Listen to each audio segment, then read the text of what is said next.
Mapagpalang araw po sa inyo, Sir Blair, at sa lahat po ng inyong mga taga-suporta. Ngayon pa lang po ay magpapasalamat na ako sa pagpili niyo po sa aking kwento upang ilagay sa inyong mga channel dito sa YouTube.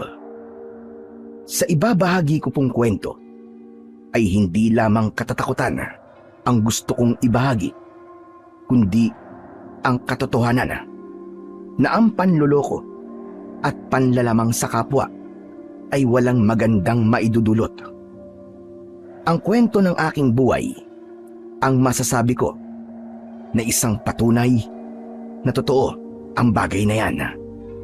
Sa umpisa, maaaring nakakakuha tayo ng magandang benepisyo sa panloloko, pero darating ang panahon na nasisingilin na tayo at baka kapag dumating ang panahon na yon ay huli na ang lahat. Itago niyo na lamang po ako sa pangalan na Vincent. At ito ang aking kwento. Lumaki ako sa pangangalaga ng aking lolo at lola. Wala akong kinagisnang tatay, habang ang nanay ko naman ay namatay nung 8 taong gulang pa lamang ako dahil sa isang malubhang sakit. Ang lola ko naman ay namatay nung binatilyo pa ako. Bigla na lang siyang hindi nagising. Kilala sa lugar namin bilang mahusay na albularya ang lola ko, Sir Blair. Bata pa lamang po ako ay sinasabi na ni lola na ako ang susunod sa yapak niya. Pero wala naman akong interes sa panggagamot. Ang pangarap ko po kasi talaga ay ang magtrabaho sa barko. Yun nga lang, bukod sa kapos kami sa pera para sa pag-aaral ko, ay tamad din talaga akong mag-aral. Ang totoo nga po niyan, pagka-graduate ko ng elementarya, ay huminto na ako sa aking pag-aaral. Kahit na anong pilit ni na lolo at lola na bumalik ako sa pag-aaral, ay hindi nila ako napilit. Hanggang sa tuluyan na lang nilang tinanggap na wala na talaga akong balak na mag-aral. Nang namatay si lola, ay si lolo Waldo na lamang ang naiwan na kasama ko sa buhay. Nagtatrabaho siya bilang magsasaka sa isang taniman ng palay sa aming lugar. Habang ako naman ay kung ano-ano lang ang ginagawa sa buhay. Natuto akong manloko ng mga tao para lamang magkapera. Gaya na lamang ng pagtitinda ko ng peking ginto at mga alahas. Sa lahat ng mga kalokohan ko na yon ay kasama ko ang matalik kong kaibigan na si Ronron. Madalas ay siya ang nakakaisip ng mga gagawin namin para magkapera. Isang hapon, nakatambay ako sa itaas ng burol na malapit sa aming barangay. Kumakain ako ng nilagang mais habang nakatanaw sa unti-unting paglubog ng araw. Napapitlag ako nang tumabi sa akin si Ronron. Inagaw niya ang kinakain kong mais at kumagat siya roon. "Hoy, ano ba? Akin na nga yan! Ang bira naman tong taong to." Grabe siya oh. Dabot mo naman. Parang mais lang eh. Saka nagugutom na ako eh. Wala kasi kaming pananghalian kanina. Hanip din ah.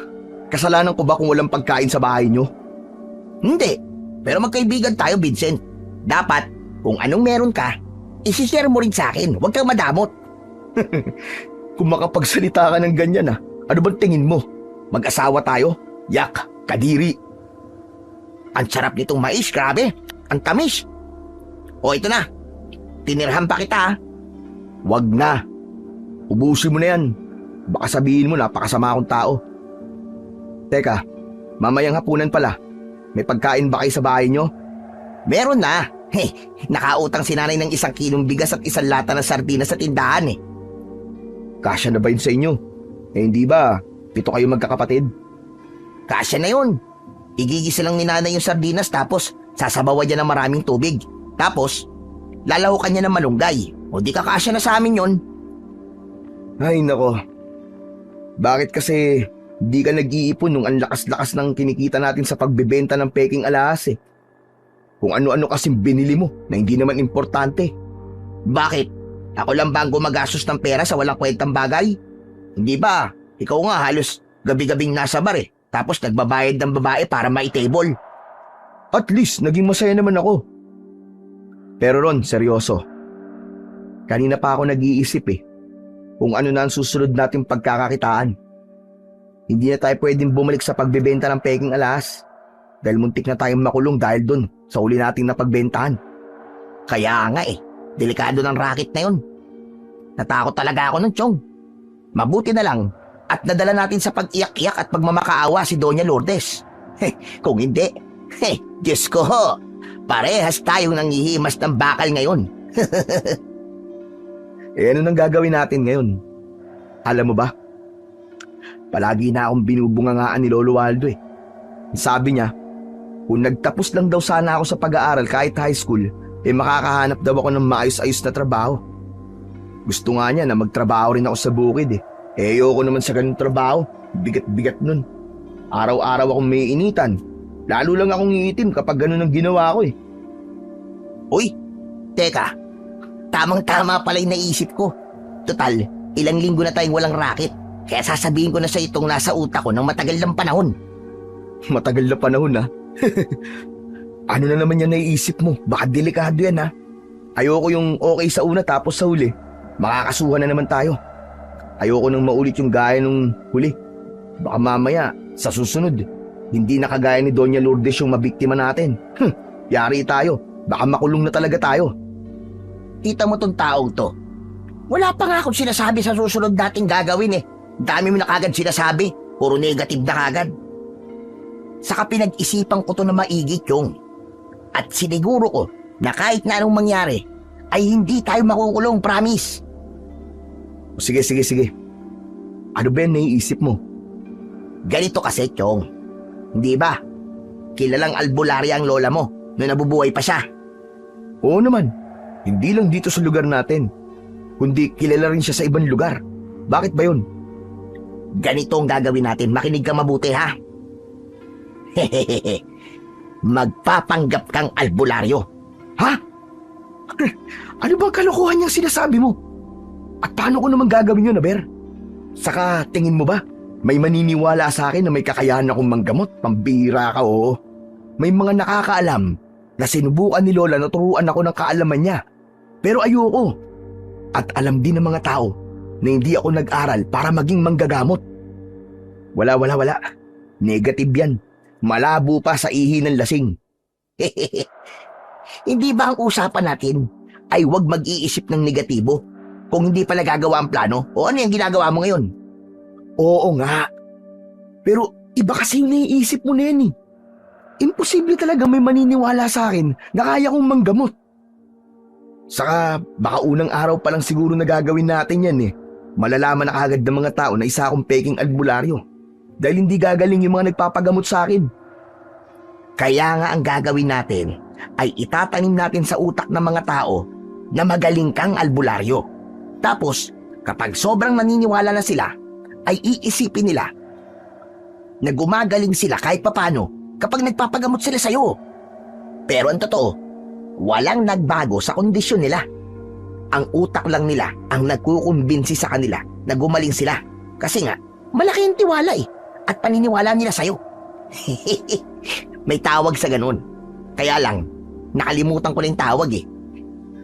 Sige nga, sabihin mo sa akin kung paano maniniwala ang mga tao na isa akong albularyo. Kapag nagawa mo akong kumbinsin, papayag na ako sa plano mo na yan. Simple lang. Sisimulan natin yon sa Lolo Waldo mo. Sasabihin mo na nanaginip ka at kinausap ka ng lola mo. Sasabihin mo sa kanya na sinabi sa'yo ng lola mo na ibinigay nila sa'yo ang kakayahan niya sa panggagamot.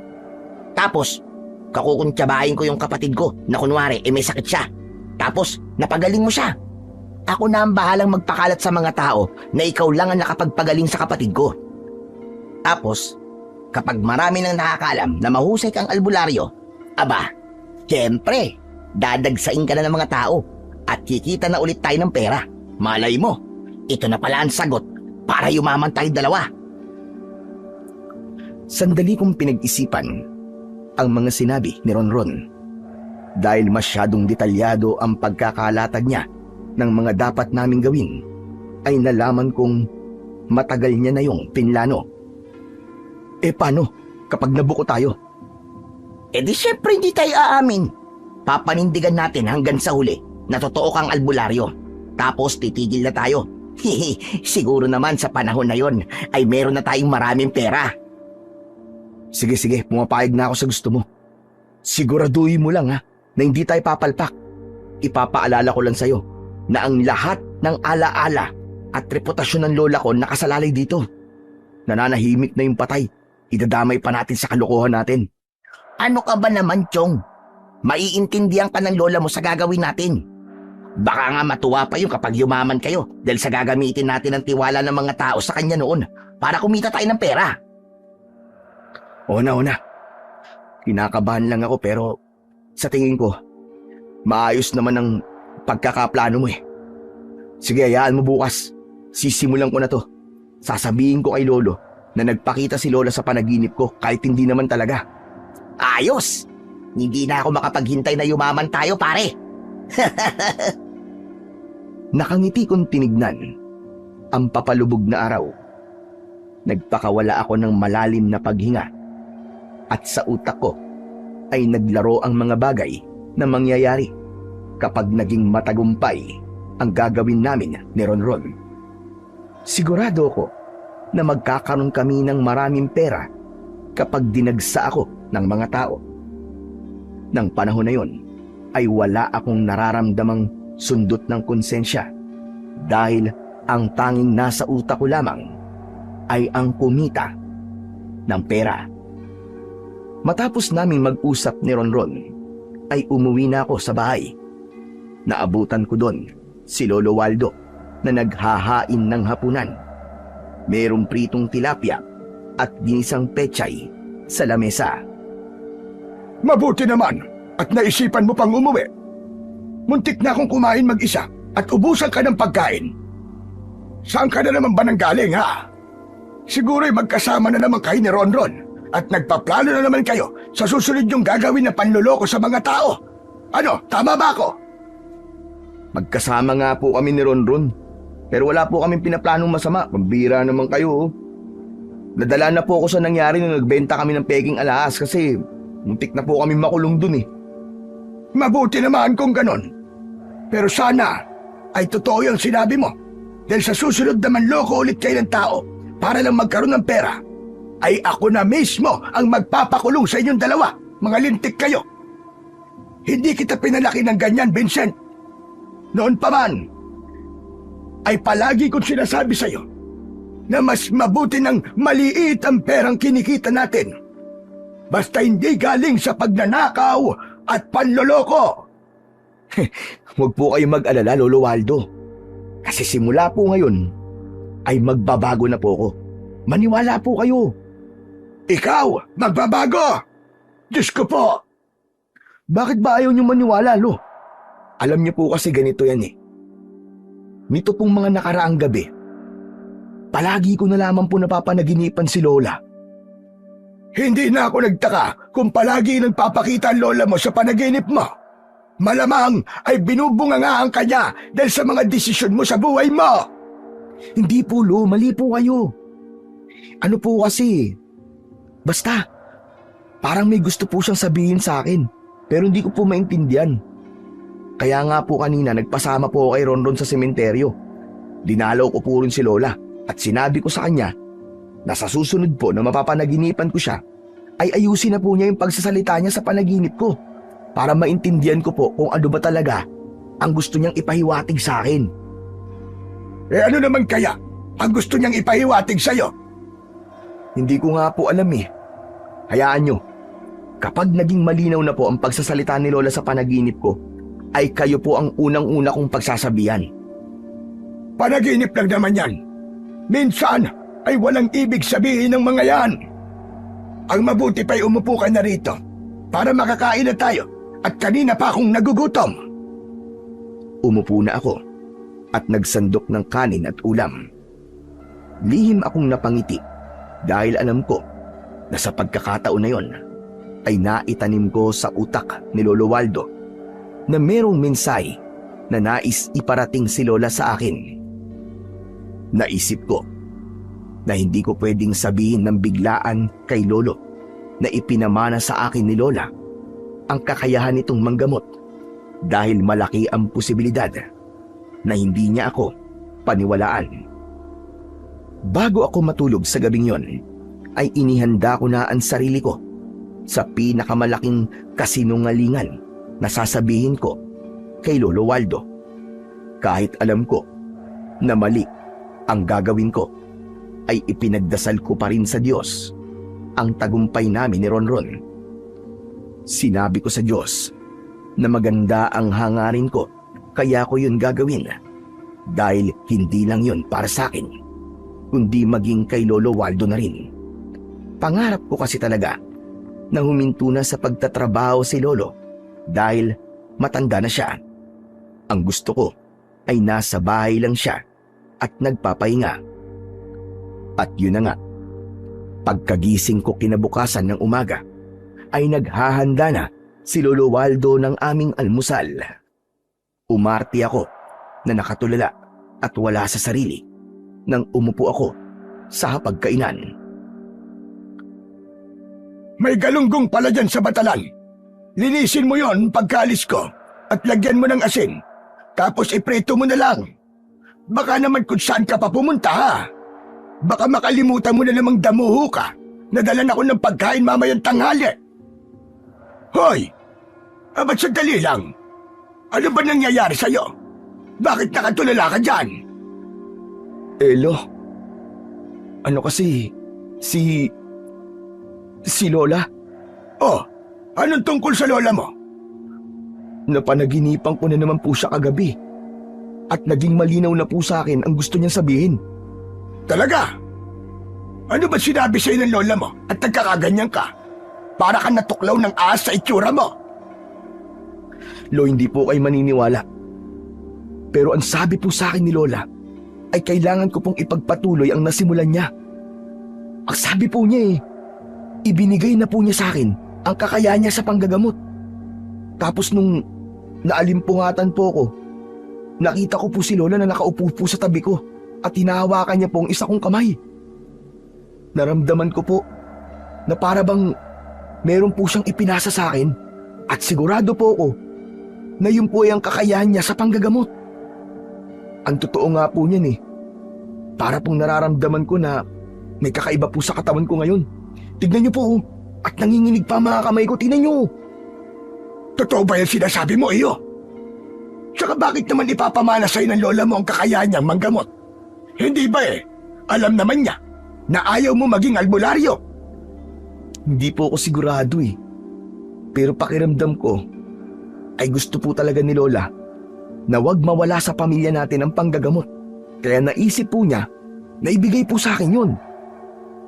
Teka, parang niloloko mo naman ako. Posible ba na ibigay ng lola mo ang kakayahan niya sa pamamagitan lamang ng panaginip? Aba, malay po natin.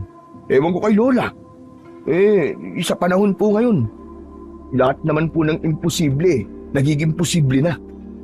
Lo, baka ito na po ang panahon para ipagpatuloy ko na simulan ni Lola.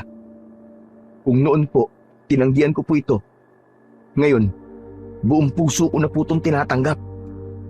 Hindi ko alam kung maniniwala ba ako sa sinasabi mo, Vincent.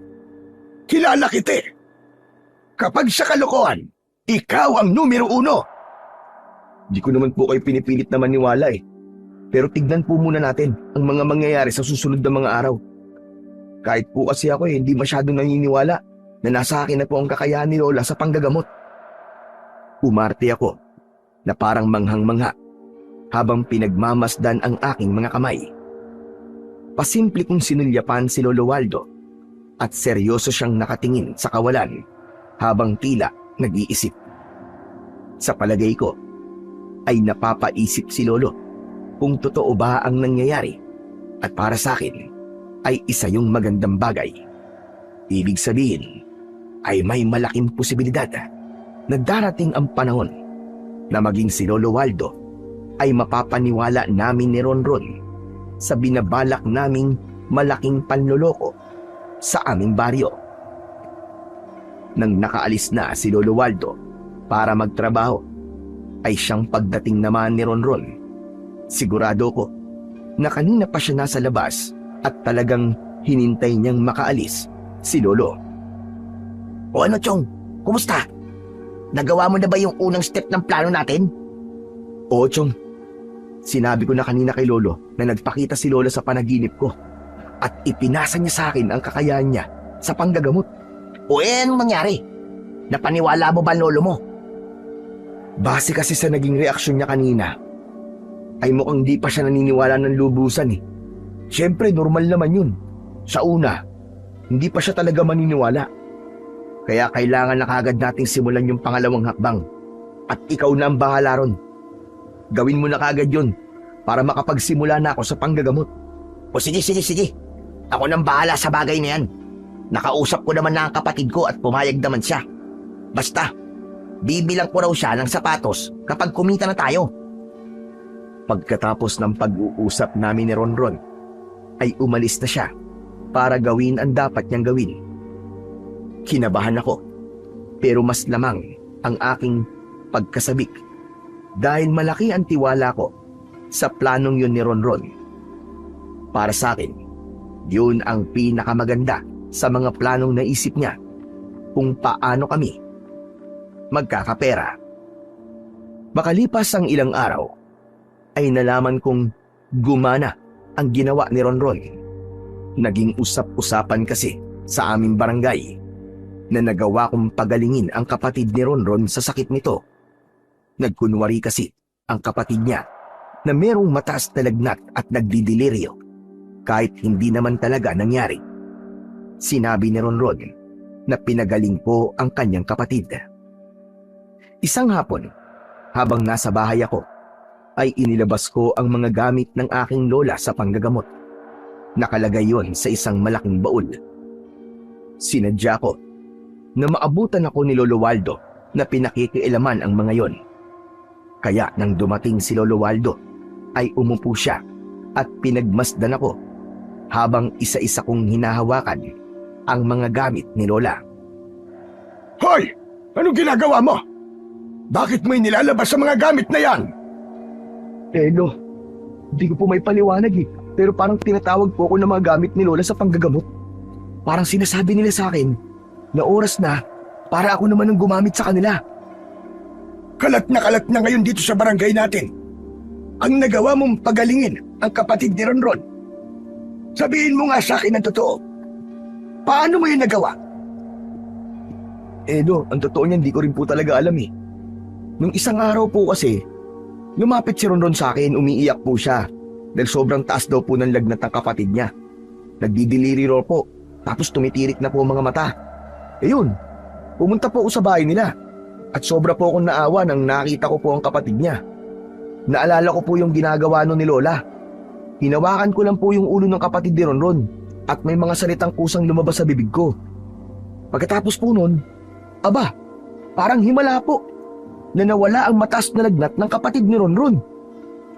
Siguro nga, ay totoo na ibinigay na sa'yo ng lola mo ang kakayahan niya sa panggagamot. Hindi ko alam kung paano yun nangyari. Pero sa ngayon, ay naniniwala na ako sa'yo, Apo. Huwag ka na kasing magduda, Lo. Sa totoo lang po ayoko naman talagang maging albularyo. Pero nung kinausap po ako ni Lola sa panaginip ko, ay doon ko na po naintindihan na kailangan merong magpatuloy ng ginagawa niya. At dahil ako nag-iisa niyang apo na nakasama niya ng matagal, dapat ako po ang gumawa nun. Ano na ang plano mo ngayon? Kayo po, Lo. Sa tingin niyo po, ano po ba dapat kong gawin ngayon? Ano ba nasa utak mo ngayon, Apo? Iniisip mo ba na dapat manggamot ka na? Opo, yun lang po kasi ang nakikita kong dahilan kung bakit po ipinagkatiwala talaga ni Lola sa akin ang kanyang kakayahan. Para sa akin, ay huwag ka munang magpadalos-dalos. Pag-isipan mo kung kaya mo ba talagang gampanan ang tungkulin na yan.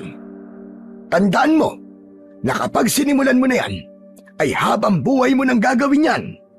Kagaya na lamang ng ginawa ng lola mo, na simula nang natuto siya na manggamot ng mga may sakit, ay hindi na siya huminto. Hanggang sa kamatayan niya, ay isa pa rin siyang albularya. Tama po kayo, Lolo Waldo. Hindi ko po dapat madaliin ang lahat. Hindi po tama na magpapadalos-dalos ako. Hayaan niyo po. At sa pagkakataong ito, ay susundin ko po ang sinabi niyo. Ngumiti ako kay Lolo Waldo. Marahan siyang tumango at saka siya nagtungo sa maliit naming kusina para magluto ng aming hapunan. Nang sandaling yon, ay sigurado na ako na magiging matagumpay ang plano namin ni Ronron. Hindi na ako makapaghintay na dagsain ako ng mga taong mapapaniwala ko na isa akong totoong albularyo. Kinabukasan, nagulat ako nang pag-alis ni Lolo Waldo ay may mga taong dumating para magpagamot sa akin. Kinabahan ako dahil hindi ako handa. Mabuti na lamang at dumating si Ronron. Isinarado niya ang pinto ng bahay namin at saka kami nag-usap ng pabulong. Ano nangyayari, Ronron? Bakit ang daming tao na nagpunta rito ngayon para magpagamot? Hindi ba? Ang sabi ko, maganda ka sa mga mangyayari sa susunod na araw. Sa tingin ko, marami na talagang nakaalam na napagaling mong kapatid ko. Siyempre, alam nila na apo ka ng pinakamagaling na albularya dito sa atin.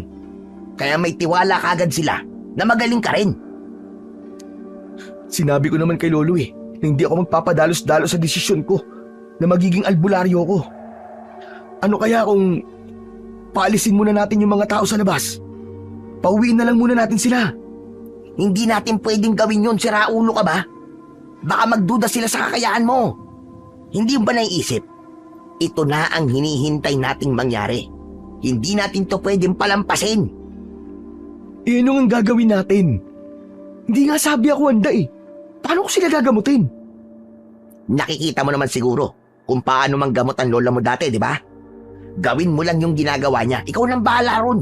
Basta't ang importante, mapaniwala mo sila na totoo ang panggagamot mo. Ikaw, anong gagawin mo? Alangan naman na ako lang ang kikilos dito. Alangan naman na pabayaan kita. Siyempre, tutulungan kita, no? Ako ang bahala sa mga tao sa labas. Aayusin ko ang pila saka bibigyan kita ng sapat na oras para makapaganda. Ilang minuto ba ang kailangan mo para maihanda mga gamit mo? Siguro kahit mga 5 minuto pwede na yun. Sige. 5 minuto. Basta ayusin mo ang setup mo. Yung kapag pumasok sila rito, ay mararamdaman kagad nila na isa kang tunay na albularyo. Oo na. Ako nang bahala rito. Sige na, lumabas ka na para makapagsimula na ako. Nagmamadaling lumabas si Ronron. Agad kong isinarado ang pinto. Narinig ko na sinabi ni Ronron sa mga tao na maghahanda lang ako at maya-maya rin ay magsisimula na ako sa panggagamot. Bigla kong kinabahan ng mga sandaling yon. Alam ko naman na normal lang yon dahil yun ang unang beses na magpapanggap akong albularyo. Pero hindi na ako pwedeng umatras. Hindi ko pwedeng sayangin ang mga ginawa namin ni Ronron para lang puntahan ako ng mga taong may sakit. Mabilis akong kumilos. Inilabas ko ang baul ng mga gamit ni Lola sa panggagamot. Ang iba ay inilagay ko sa lamesa na nasa gitna ng aming sala. Isinuot ko rin ang ilang medalyon na naroon para mas magmukhang kapanipaniwala ang aking pagpapanggap. Nagtupi rin ako ng bandanang pula at itinali ko yun paikot sa aking noo gaya ng mga nakikita kong albularyo sa pelikula. Hindi nagtagal ay binuksan ko na ang pinto at nakataas ang noo na tinignan ko ang mga taong nasa harapan ng aming bahay. Ayos! mukhang handa ng manggamot ang susunod na pinakamagaling na albularyo sa ating barangay. Pasensya na po kung pinaghintay ko kayo ng ilang minuto. Pero sisiguraduhin ko na sulit po ang inyong paghihintay dahil kayo ay pagagalingin ko sa inyong mga karamdaman. Basta't maniwala lamang kayo sa aking kakayahan at kapangyarihan. Ronron, sino ang una kong gagamutin? Ito. Si Aling Malu. Ang sabi niya ay 1 linggo niya nang hindi na igagalaw ang mga daliri sa kaliwa niyang kamay. Halika, Aling Malu. Pumasok ka sa aming bahay para masimulan ko na ang panggagamot ko sa iyong kamay. Umupo ako sa upuang nasa sala. Maya-maya pa ay pumasok si Aling Malu kasama si Ronron. Umupo si Aling Malu sa harapan ko at hinawakan ko ang kanyang kanang kamay. Nararamdaman ko na kagad na may mga ugat na naipit sa kamay mong ito. Vincent, hindi yung kanang kamay ni Aling Malu may problema. yung kaliwang kamay niya. Ganun ba? Nagkamali lang. Pero nararamdaman ko, ang kanang kamay niya ay magkakaroon din ng problema. Kaya kailangan magamot na kagad to sa lalong madaling panahon para maagapan. Medyo kinabahan ako dahil nagkamali ako. Pero mabuti na lang at naging mabilis ang isip ko ng mga sandaling yon at nakagawa kagad ako ng palusot. Sa palagay ko ay hindi nakahalata si Aling Malu sa pagkakamali ko na yon. May kinuha akong itim na bato sa baul ni Lola at idinampi-dampi ko yon sa kaliwang kamay ni Aling Malu. Pumikit ako, saka umusal ako ng gawa-gawang orasyon. Linggaga, linggaga, may ka. Linggaga, linggaga, may ka. Sabayan niyo ako, Aling Malu, para mas maging epektibo ang orasyon. Tila mga utu-utong sumabay sina Ronron at Aling Malu sa peking orasyon ko. Makalipas ang ilang sandali, ay nagkunwari akong humihingal. Ayos na. Tapos ko na po kayong gamutin. Asahan niyo, Aling Malu, na makalipas lamang ang ilang araw, ay maigagalaw niyo na po ng mabuti ang mga daliri niyo. Kung hindi pa rin niyang gumaling, ay bumalik na lang kayo rito sa akin. Labis na nagpasalamat si Aling Malu sa akin. Si Ronron ang naningil sa kanya. Nang lumabas na si Aling Malu, ay tuwang-tuwa kaming nag-appear ni Ronron. Ayos! Ang sarap sa pakiramdam na meron na tayong buhay na mano. Sa tingin mo ba, naniwala si Aling Malu sa ginawa ko? Oo naman. Nakita mo naman na mangiyak-ngiyak pa nga siya habang nagpapasalamat sa'yo eh. Pero Chong, grabe ka. Ang galing mo. Hindi ko akalain na meron ka palang alam na orasyon. Sira ulo, hindi orasyon yun. Gawa-gawa ko lang yun. Binaligtad ko lang yung mga salitang gagaling ang kamay mo. Anak ng putya, oh. Napakahusay mo talaga. Pati ako na paniwala mo eh. Siyempre, kailangan ko talagang galingan para mas marami maniwala sa atin. O sige na. Mamaya na tayo mag-usap. Papasukin mo na yung susunod para matapos na tayo rito. Masayang lumabas si Ronron para tawagin ang susunod na magpapagamot. Maging ako ay masaya rin dahil naging maayos ang unang nagpagamot sa akin. Hindi nagtagal ay naging sunod-sunod na ang mga taong ginamot ko sa araw na yon. At habang umuunti ang mga tao sa labas, ay siyang pagdami naman ng perang napapasakamay namin ni Ronron. Bago sumapit ang tanghali, ay natapos na ako sa aking ginawang panggagamot. Binilang namin ni Ronron ang aming kinita ng araw na yon at nagkasundo kami na 60% ang sa akin habang 40% naman ang kay Ronron. Ayos tong bago nating racket, Chong.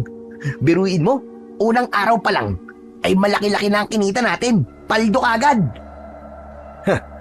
Sigurado ako na sa mga susunod pang araw ay mas lalaki pa ang kikitain natin. Pero sigurado ka ba na kahit hindi totoo yung mga ginawa kong panggagamot sa kanila gagaling pa rin sila? Oo naman. May mga sakit kasi na gumagaling ng kusa kahit hindi naman gamutin.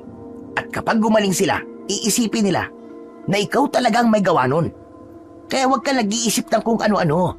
Basta't relax ka lang. Sabagay, tama ka sa sinabi mo. Saka talagang makakapag-relax ako. Kasi sa perang hawak ko ngayon.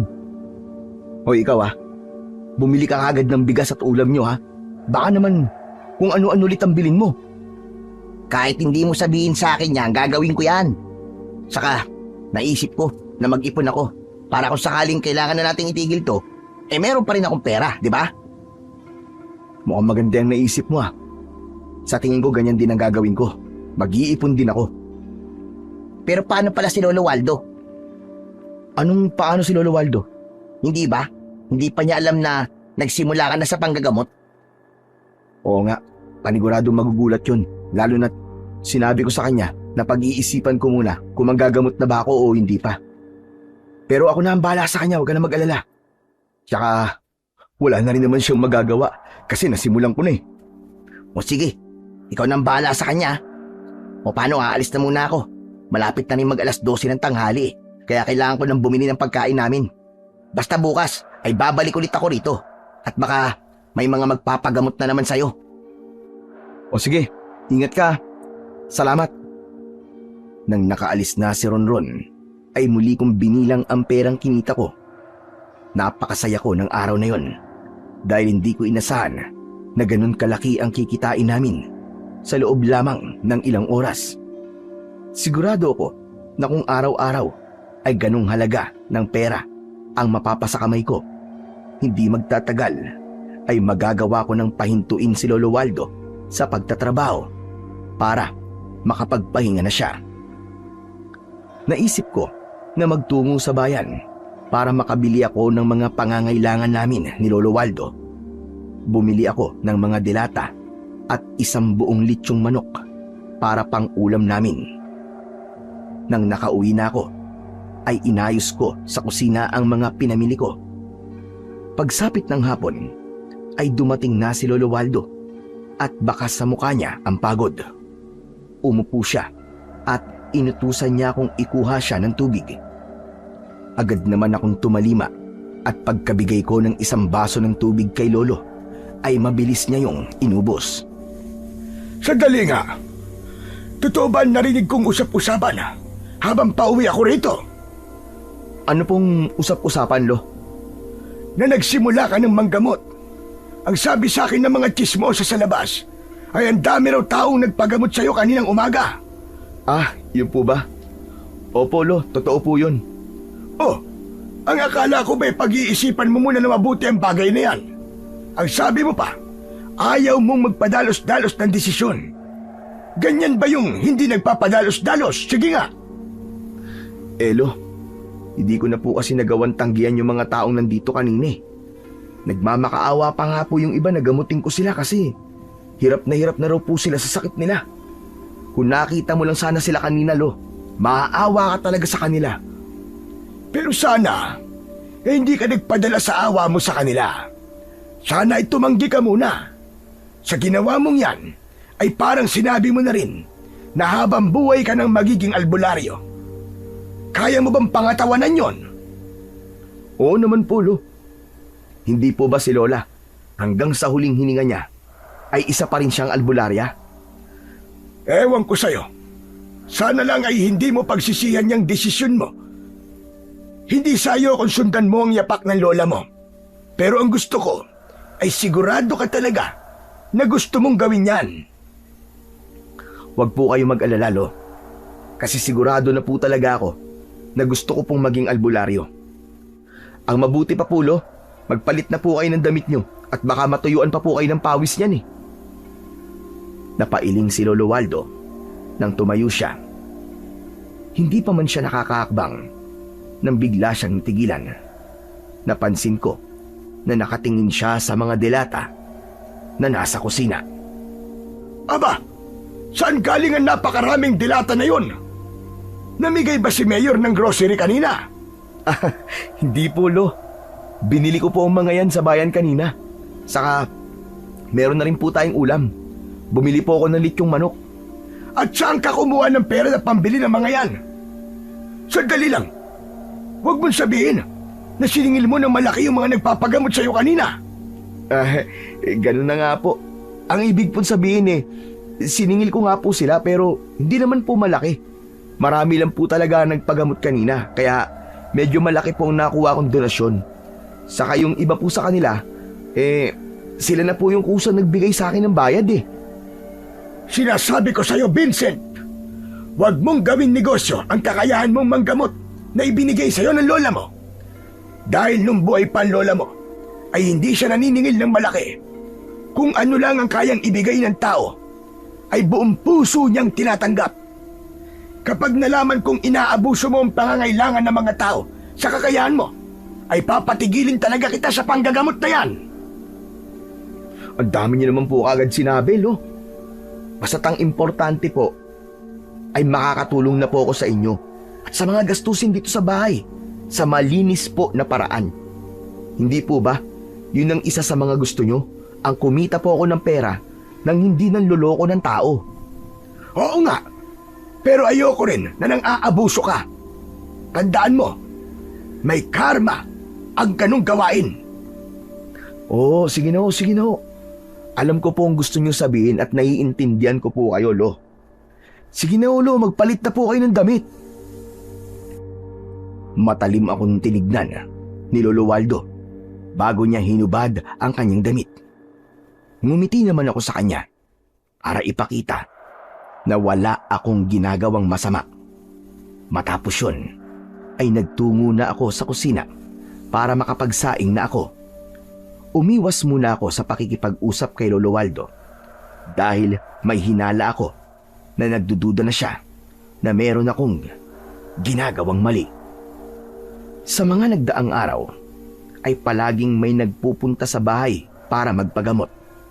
Gaya ng nakasanayan, si Ronron ang unang humaharap sa mga tao at ako naman ang nanggagamot.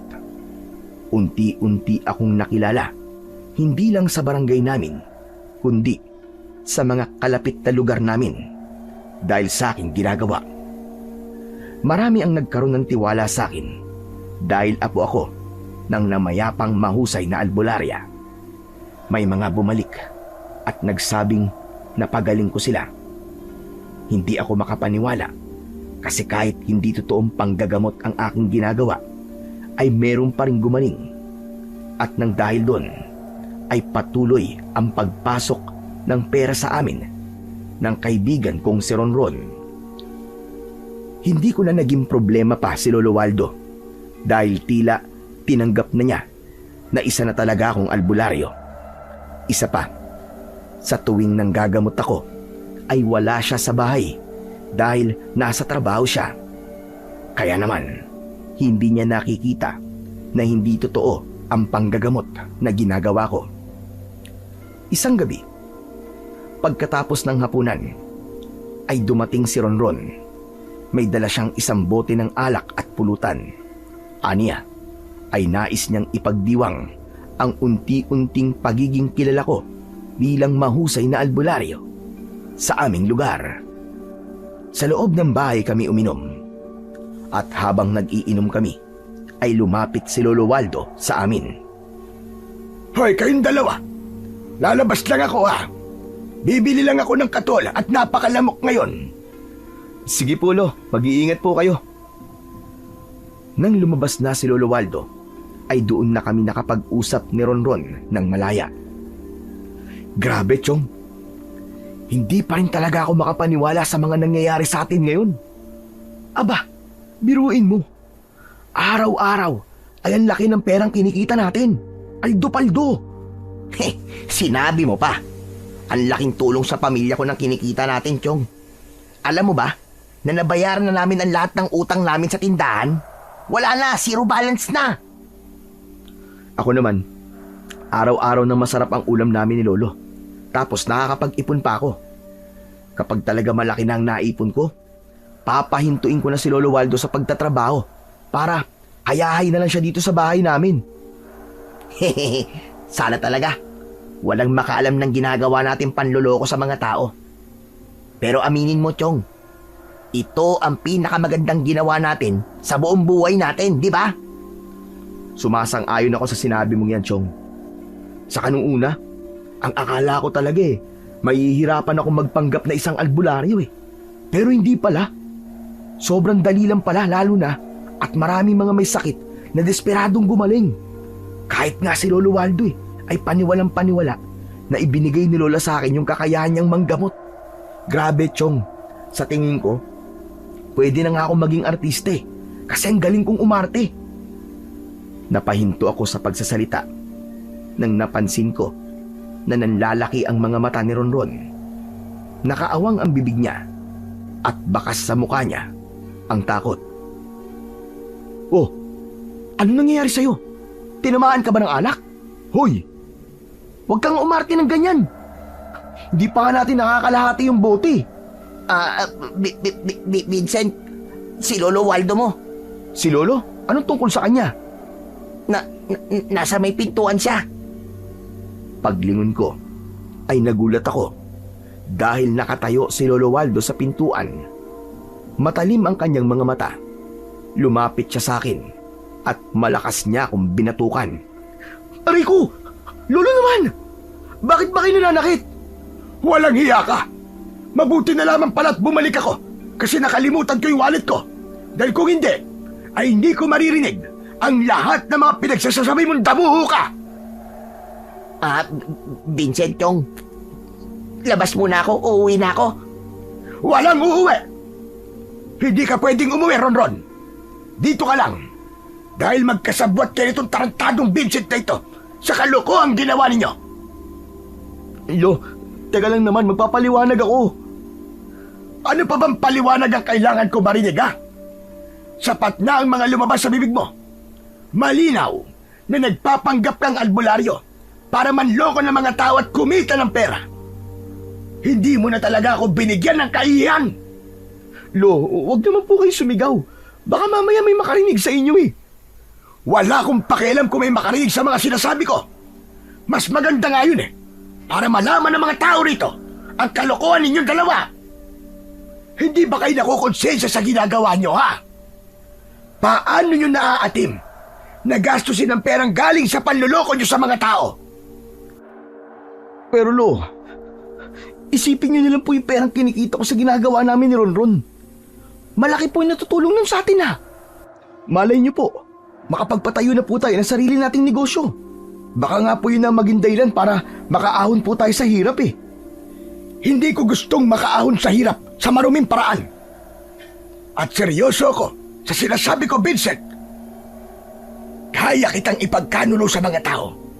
Kapag hindi pa rin kayo tumigil, malalaman ng lahat na isa kang peking albularyo at wala akong pakialam kung balikan kayo ng lahat ng naloko ninyo. Matapos yun, ay muling lumabas si Lolo Waldo. Nababahalang nagkatinginan naman kami ni Ronron. Kasalanan mo to, pare.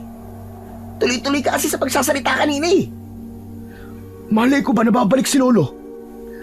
Ano nang gagawin natin ngayon? Titigil na ba tayo? Hindi ko alam, Chong. Magulo pa ang utak ko ngayon Kailangan natin pag-isipan to na mabuti. Nagsalin ako ng alak sa aking baso at dire-diretso ko yung inubos. Hindi ako makapaniwala na malalaman kagad ni Lolo Waldo ang lahat. Kinabahan ako dahil sigurado ko na gagawin talaga ni Lolo ang sinabi niya kapag ipinagpatuloy ko ang pagpapanggap ko bilang isang albularyo. Kinabukasan ay hindi ako kinausap ni Lolo Waldo hanggang sa umalis siya ng bahay para magtrabaho. Hindi nagtagal ay dumating si Ronron at nag-usap kami sa loob ng bahay. Nakita ko yung nakapaskil dun sa bakod nyo Nakalagay na hindi ka muna manggagamot. Mukhang nakapagdesisyon ka na pala. Naisip ko kasi na sa ngayon ay mas mabuti na sundin muna natin si Lolo Waldo. Kailangan na isipin niya na itinigil ko na ang pagiging peking albularyo ko. Tama bang pagkakaintindi ko?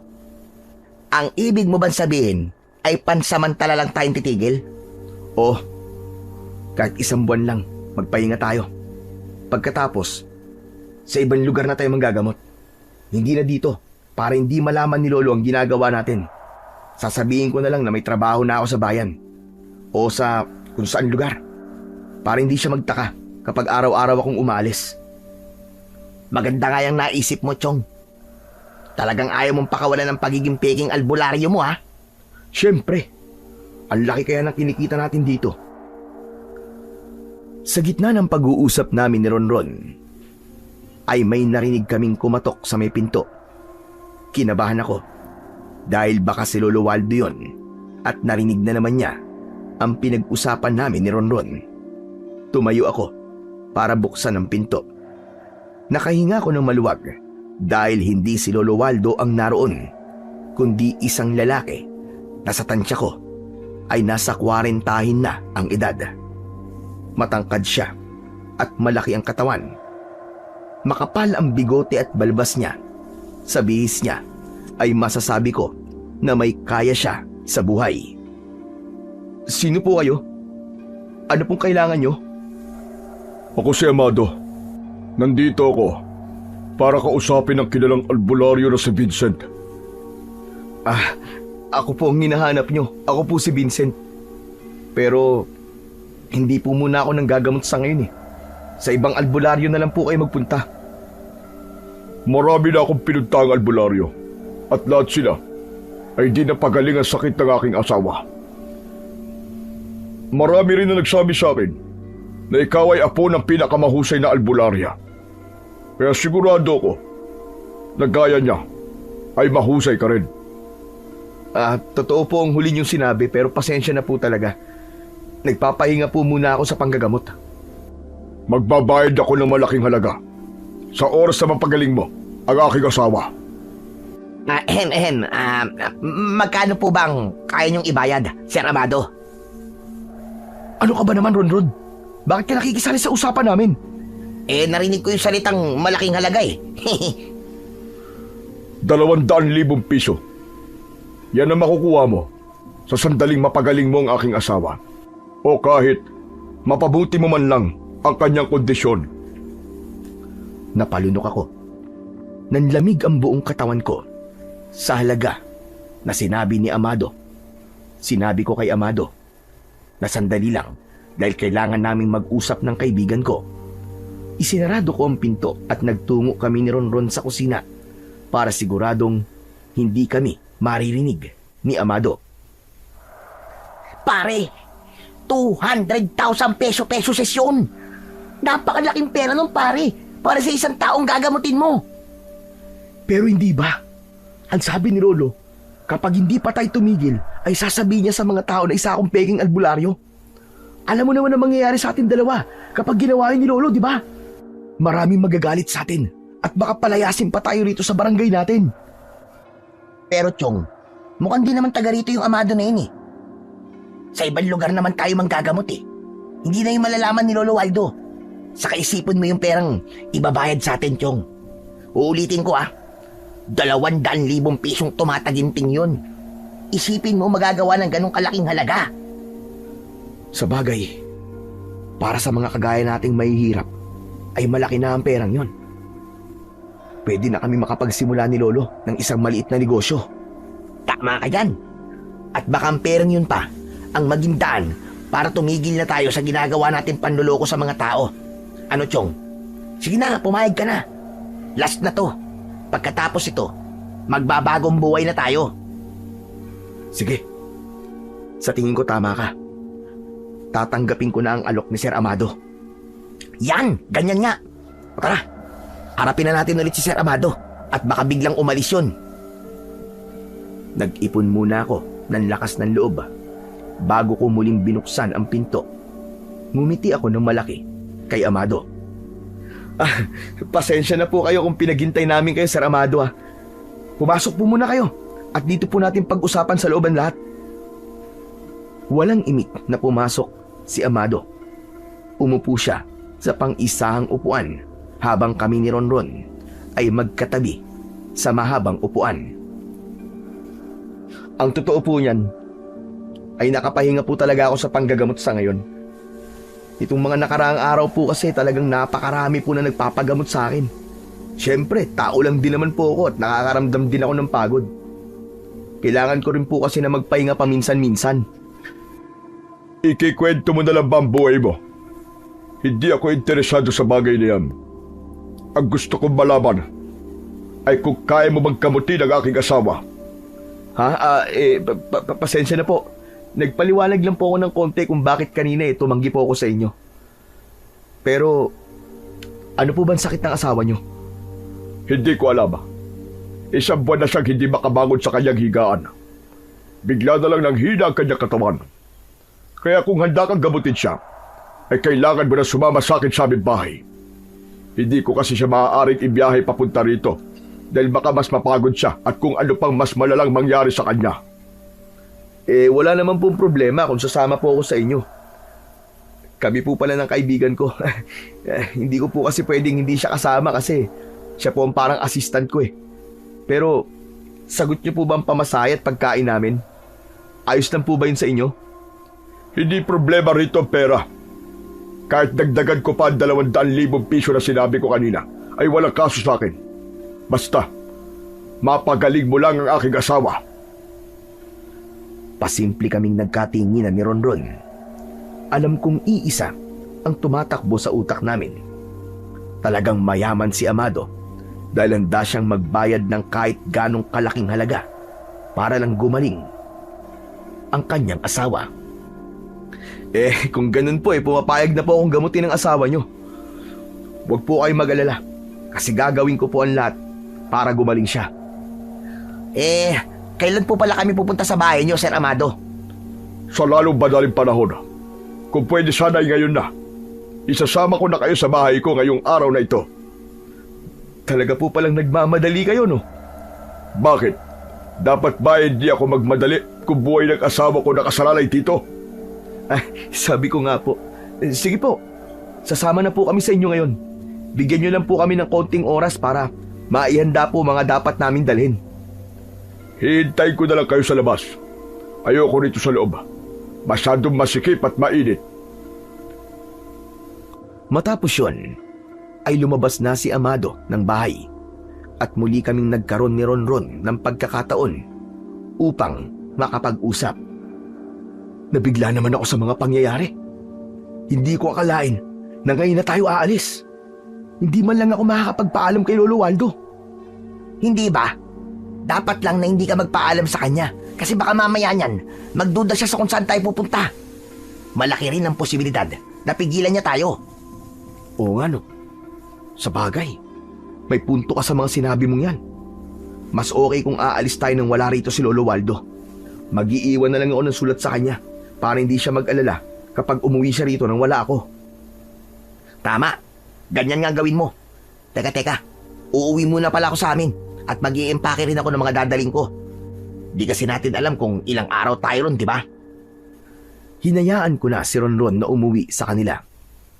Habang ako naman ay nagmamadaling nag-empake ng mga dadalhin ko. Matapos yun, ay gumawa na ako ng sulat para kay Lolo Waldo. Inilagay ko sa sulat na magtutungo ako sa Maynila kasama si Ronron para maghanap ng maayos na trabaho. Iniwanan ko sa lamesa sa kusina ang sulat upang madali yung makita ni Lolo Waldo. Hindi nagtagal ay lumabas na ako dala ang isang bag.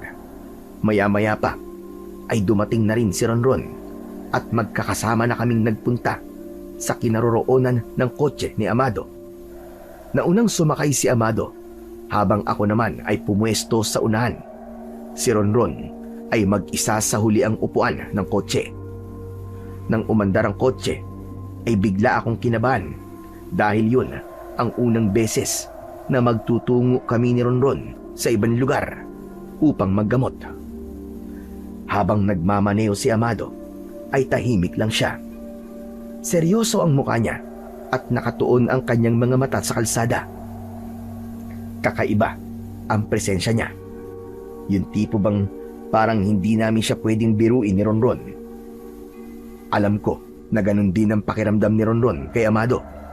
Kaya sa buong biyahe ay tahimik siya na kagaya ko. Hapon na nang nakarating kami sa isang baku-bakong daan. Lumiko kami sa isang makipot na daan, papasok sa isang kagubatan. Napakaganda ng paligid, pero parang merong kakaiba na hindi ko maipaliwanag.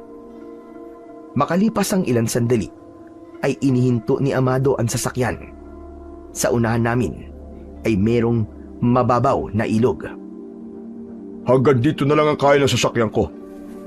Hindi nito kayang tumawid sa ilog. Kailangan natin maglakad ng 10 minuto bago natin marating ang bahay ko. Wala pong problema. Sanay naman po kami sa lakaran eh. Sige na, bumaba na kayo at dalhin nyo na mga gamit ninyo. Agad kaming tumalima ni Ronron. Pagkababa namin ng kotse, ay agad na sumunod si Amado. Nauna siyang naglakad habang nasa likuran niya kami. Panay ang linga ko sa paligid. Hindi ko kasi akalain na nasa ganun lugar nakatayo ang bahay ni Amado.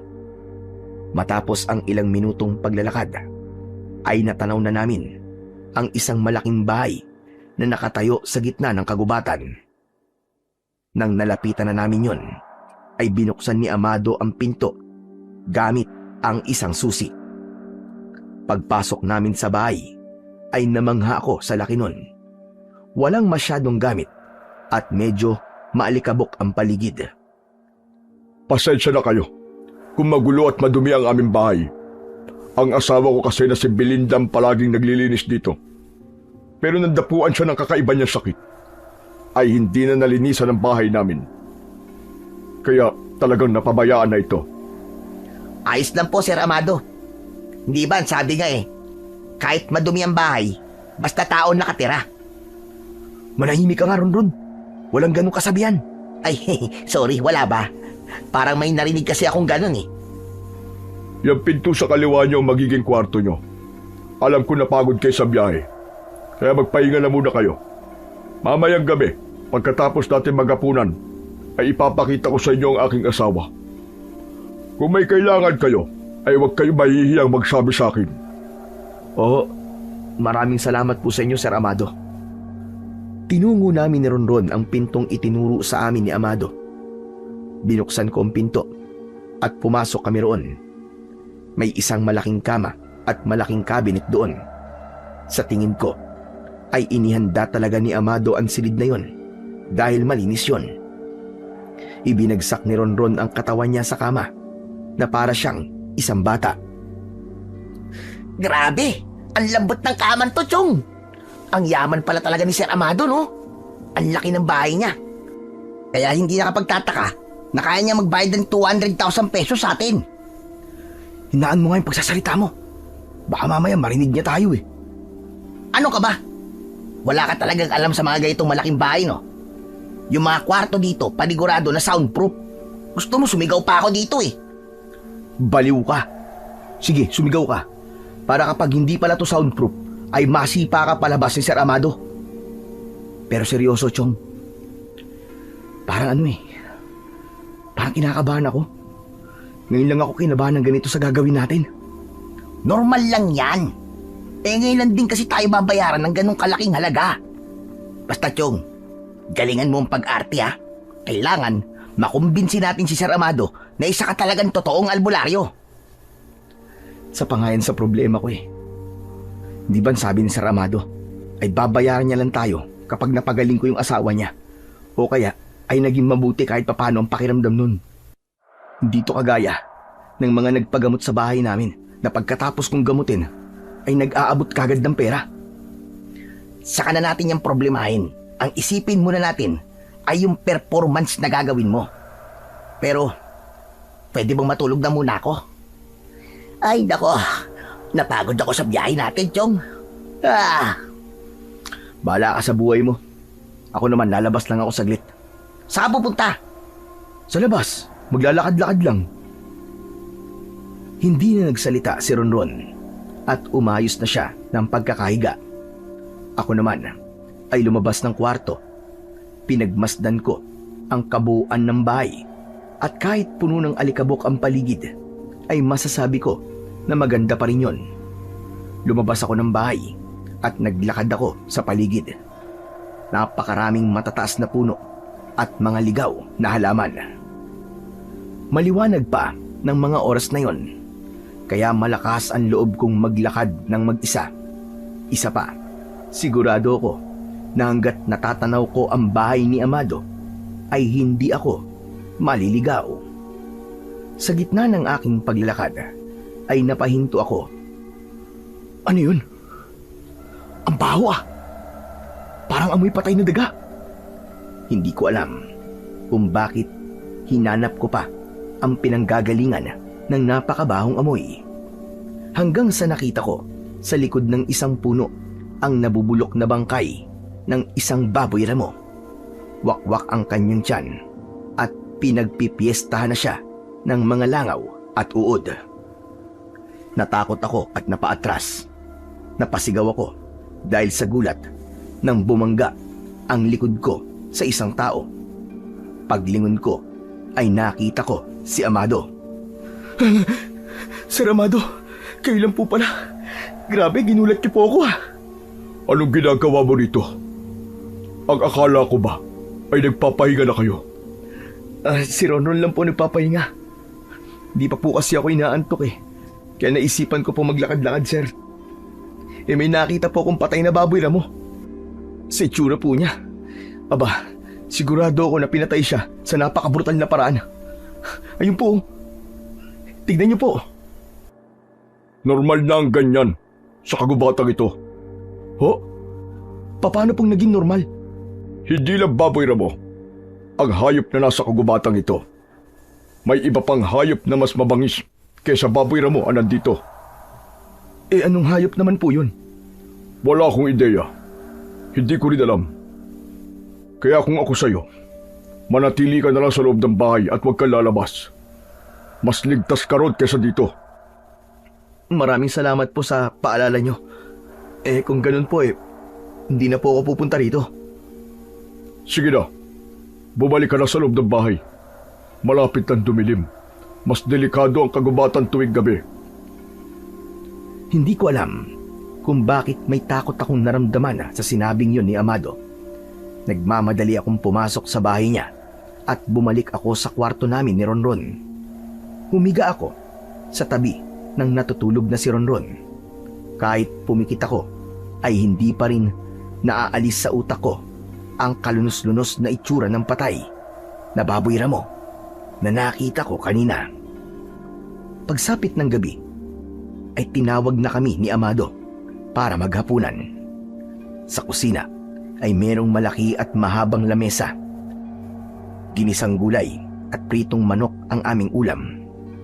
Naging magana akong kumain dahil masarap ang pagkakaluto ni Amado sa gulay. Tahimik lang kaming tatlo. Alam ko na gaya ko ay nahihiya pa rin si Ronron kay Amado.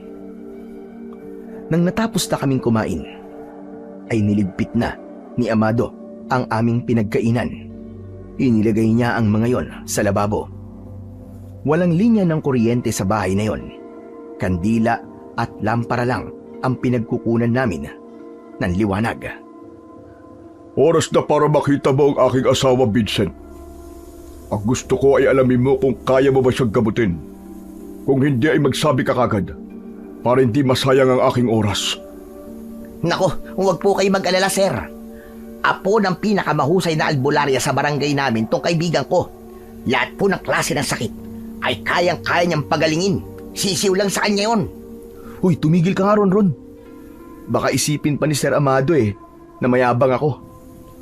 Kung magaling ka naman talaga, ay hindi yung pagyayabang. Sige na, sumunod kayo sa akin sa itaas. Naunang umakyat si Amado sa hagdan, habang kami naman ni Ronron ay nasa likod niya. Sa bawat hakbang ko sa mga baitang ng hagdan, ay palakas ng palakas ang kabog ng aking puso. Pagdating sa ikalawang palapag ng bahay, ay binuksan ni Amado ang isang pinto. Agad kaming sumunod ni Ronron sa kanya nang pumasok siya roon. Bahagya pa akong napaatras nang nakita ko ang isang babaeng halos butot balat na ang itsura na nakahiga sa kama. Nakapikit siya at mukhang natutulog. Para siyang isang bangkay na hindi pa naaagnas. Hinilapag ni Amado ang lampara sa lamesa sa tabi ng kama at pinalapit niya kami. Nagdadalawang isip na lumapit kami ni Ronron sa tabi ng kama. Siya ang aking asawa na si Belinda. Ang totoo, may hinala ako na merong kumukulam sa kanya kaya siya nagkakaganyan. Napakalakas pa niya nun. Tapos isang araw, ay bigla na lang siya nang hina hanggang sa naging ganyan na siya. Nakakaawa naman po palang kalagayan ng asawa niyo, sir. Sa tingin ko po, ay napakabait niyang tao. Kung kinukulam po siya, malamang ay may malaking inggit ang gumagawa niyan sa kanya. Kaya nga nang malaman ko tungkol sa iyo ay nagkaroon ako ng konting pag-asa. Lalo na nang nalaman kong apo ka ng isang mahusay na albularya. Ngayon, maaari mo nang tignan ang aking asawa. Alamin mo kung kaya mo siyang pagalingin. Tumango ako at umupo ako sa gilid ng kama. Hinawakan ko ang kamay ni Belinda. Napakalamig ng kamay niya, pero may nararamdaman pa akong pulso. Kaya naman, sigurado ako na buhay pa siya. Nagkunwari akong nagko-concentrate sa aking ginagawa. Maya-maya pa, ay binitiwan ko ang kamay ni Belinda. Umiling ako habang pumapalatak. Bakit? Ano nangyari? Tama po kayo sa inala niyong kinukulam nga ang inyong asawa. Meron pong isang taong may malaking galit at inggit sa kanya. Sinasabi ko na nga ba? Kung sino man ang gumagawa niya kay Belinda, sana'y bumalik sa kanya ang lahat ng kasamaan niya at masigit pa. Pero ang tanong, kaya mo bang pagalingin ang aking asawa? Oo naman po, sir. Pero ano bang araw ngayon? Huwebes. Huwebes. Mangyaring tuwing Biyernes ng gabi po ay malakas ang aking kapangyarihan sa panggagamot. Kaya bukas ng gabi ko pa po pwedeng gamutin ang asawa niyo. Walang problema sa akin yun. Pwede pa naman kayo manatili dito ng ilang araw. Ayos lang sa akin yun. Sa ngayon po, dadasalan ko na lang po muna si Ma'am Belinda para mayroon po siyang pansamantalang proteksyon laban po sa kulam. Sige lang. Gawin mo ang dapat mong gawin. Inilapat ko ang isa kong kamay sa ulo ni Ma'am Belinda at ibinok ako ng mabilis ang aking bibig para magmuka akong umuusal ng dasal na tanging ako lamang ang nakakarinig. Pero ang totoo ay wala naman talaga akong dinadasal.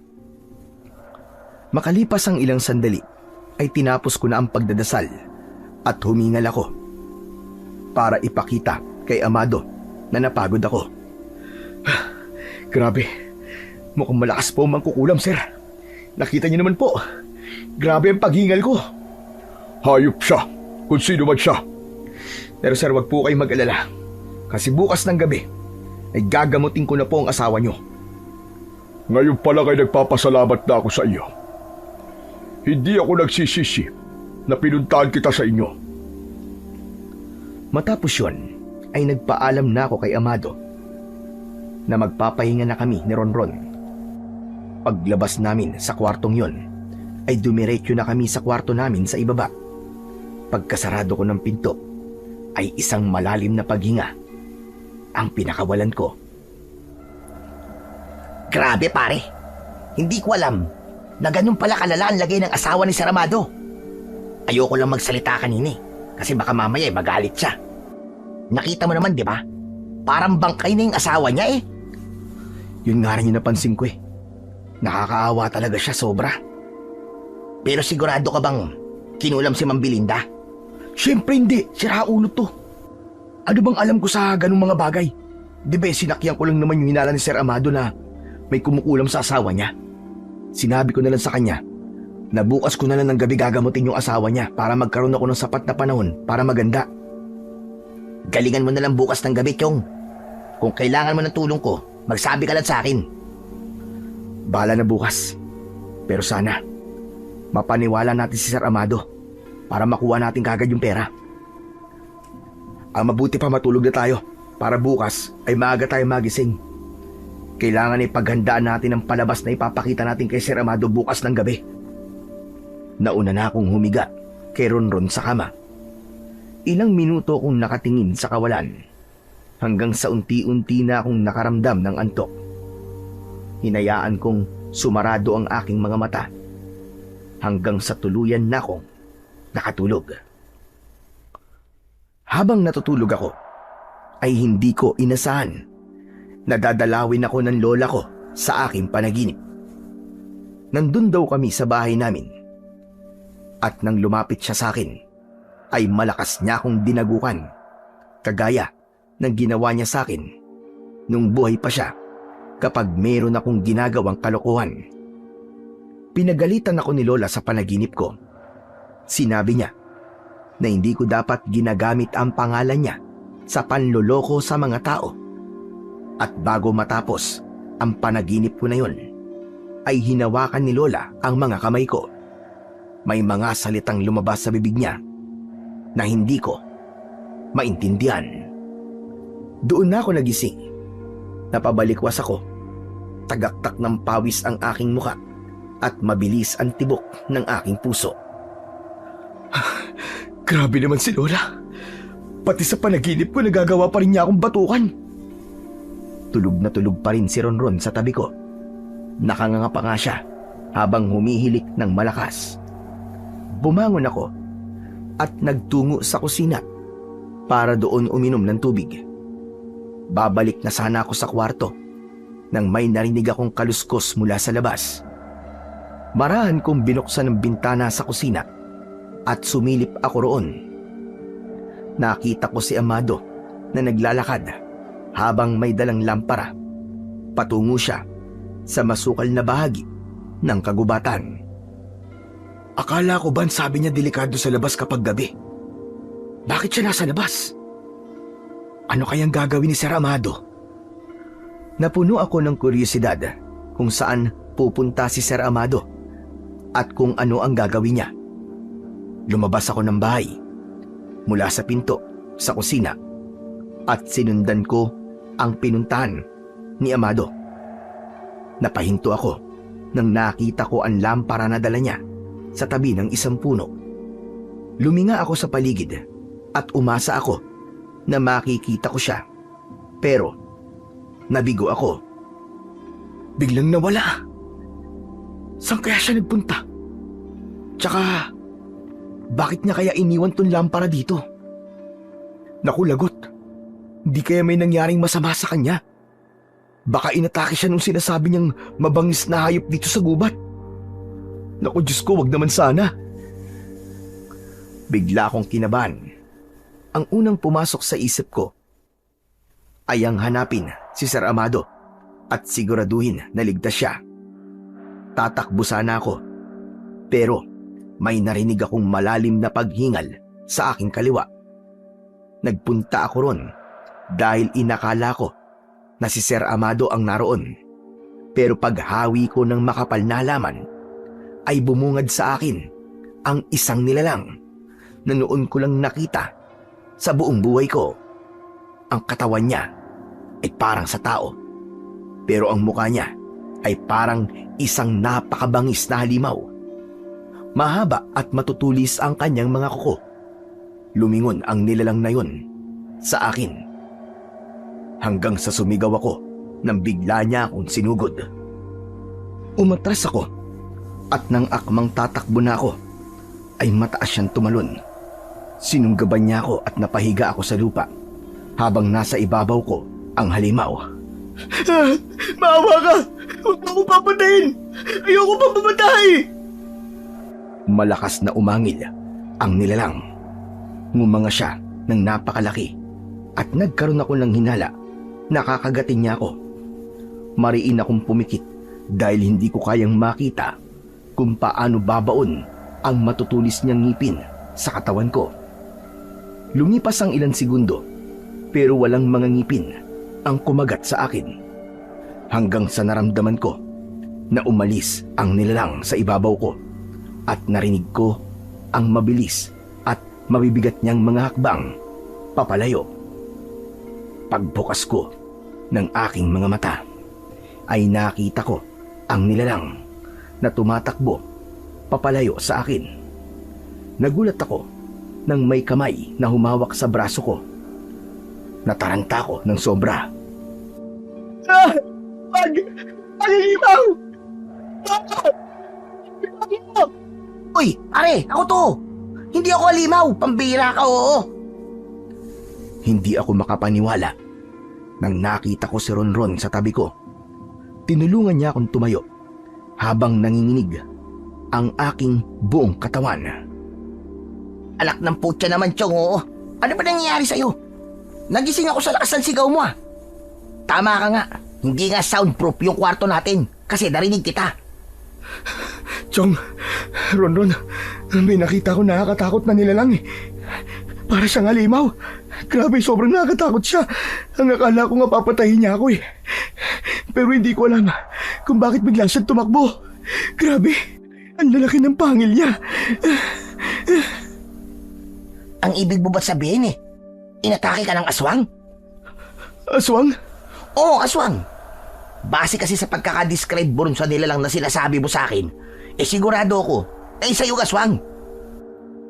Oh, Chong, siguro nga tama ka. Aswang nga siguro yun. Diyos ko, mabuti na lang at hindi ka niya pinatay. Ang lakas mo talaga kay Lord, Chong. Bilib na ako sa'yo. Hindi ko nga rin alam eh. Ang akala ko talaga ay katapusan ko na kanina. Pero, bigla na lang siyang umalis at tumakbo palayo. Tara na nga, Chong. Umalis na tayo rito. Baka mamaya ay biglang bumalik yung halimaw na yun. Inalalayan ako ni Ronron hanggang sa nakarating kami sa loob ng bahay. Nagulat kami nang nakita namin si Amado na pababa ng hagdan at huminto siya sa bandang gitna. Saan kayo galing na dalawa? Ha, Vincent? Hindi ba't sabi ko sa'yo ay delikado sa labas kapag ganitong oras? Sir Amado, pasensya na po kayo. Nakita ko po kasi kayo kanina sa labas eh. Nag-alala po ako sa inyo kaya sinundan ko po kayo. Tapos may nakita po akong aswang sa gubat. Inatake po niya ako pero bigla po siyang umalis eh. Malakas po ang hinala ko. Nang aswang na yun ang pumatay dun sa baboy ramo na nakita natin, sir. Ano ba't sinasabi mo? Nananaginip ka ba? Paano mo ako makikita sa labas? Nasa kwarto lang ako sa taas. Narinig ko lang na may nagbukas ng pinto kaya bumaba ako. Pero, sir, hindi ako maaaring magkamali. Kayo po talaga nakita ko sa labas. May dala pa nga po kayong lampara eh. Sigurado ako na namamalikmata ka lang. Bakit kasi hindi nyo kayang sundin ang simpleng utos ko? Para na rin yun sa kaligtasan nyo. Sige na, bumalik na kayo sa kwarto nyo. Pero sir, yung aswang po. Walang aswang sa lugar na ito. Huwag nyo nang ipilit ang isang bagay na wala namang katotohanan. Sige na, matulog na kayo. Wala kaming nagawa ni Ronron kundi ang bumalik sa kwarto namin. Doon namin itinuloy ang aming pag-uusap tungkol sa nangyari. Labis ang pagtataka ko kung bakit parang pinipilit ni Sir Amado na hindi totoo ang aking mga nakita. Gayong siguradong sigurado ko na hindi ako namalikmata at totoo ang aswang na umatake sa akin. Kinabukasan, tanghali na kami nagising ni Ronron dahil sa madaling araw na kami nakatulog. Paglabas namin ng kwarto ay may pagkaing nakahain sa lamesa pero wala si Amado. Dahil gutom na kami, nauna na kaming kumain. Hindi na namin sinubukang pag-usapan ang nangyari kagabi dahil baka kapag narinig na naman kami ni Amado ay magalit pa siya sa amin. Pagkatapos naming kumain ay hindi pa rin namin nakita si Amado kaya nagpunta na lang muna ako sa kwarto para ihanda ang mga gamit na pwede kong gamitin mamayang gabi. Pagsapit ng gabi ay saka lang dumating si Amado. Aniya ay galing siya sa bayan at may mga binili lamang siya. Hanggang sa sumapit na ang oras na kailangan ko nang gamutin si Belinda. Kasama ko sa kwarto ni Belinda, sina Ronron at Amado. Inilagay ko sa lamesa, sa tabi ng kama, ang ilang medalyon na wala akong ideya kung para saan. Huminga ako ng malalim.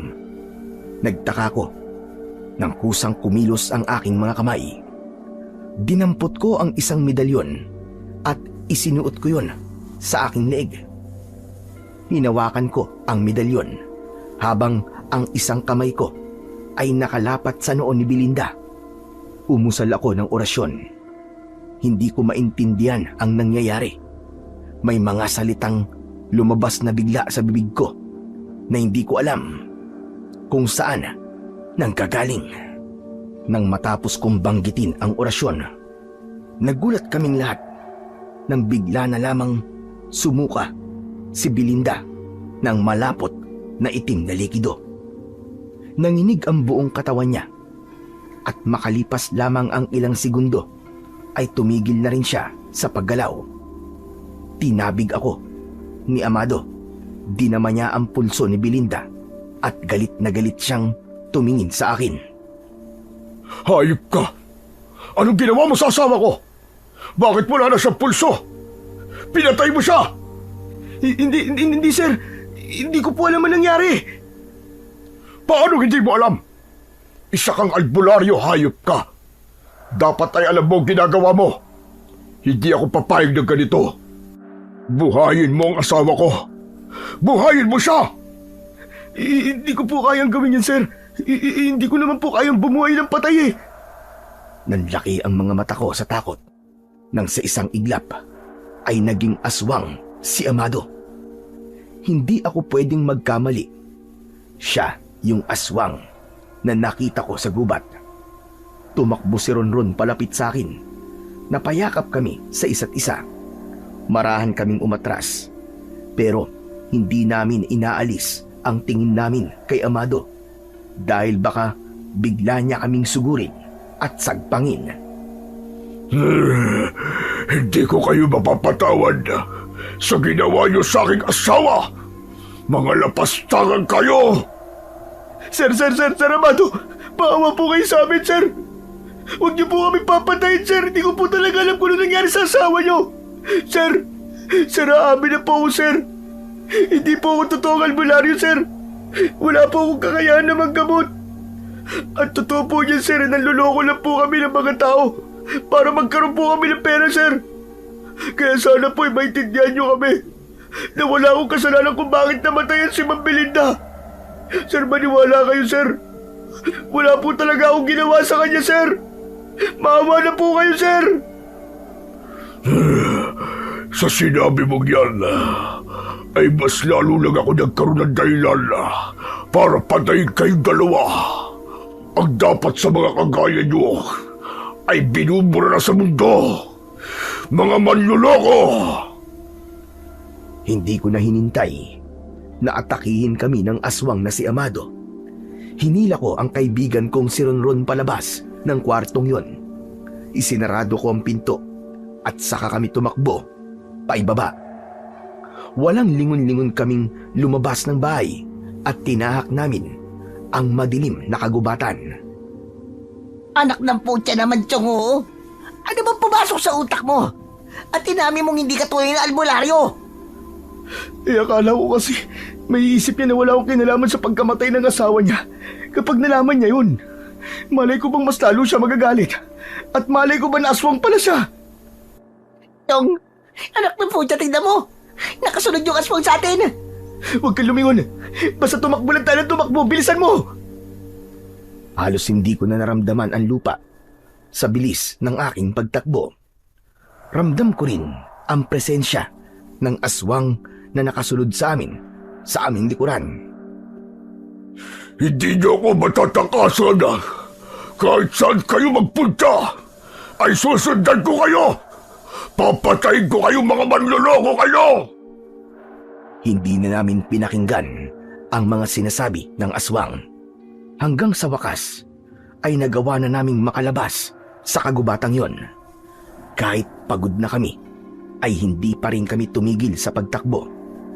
Tinahak namin ang baku-bakong daan at sakto na may paparating na jeep. Hinarang namin ang jeep At sa awa naman ng Diyos ay huminto yun.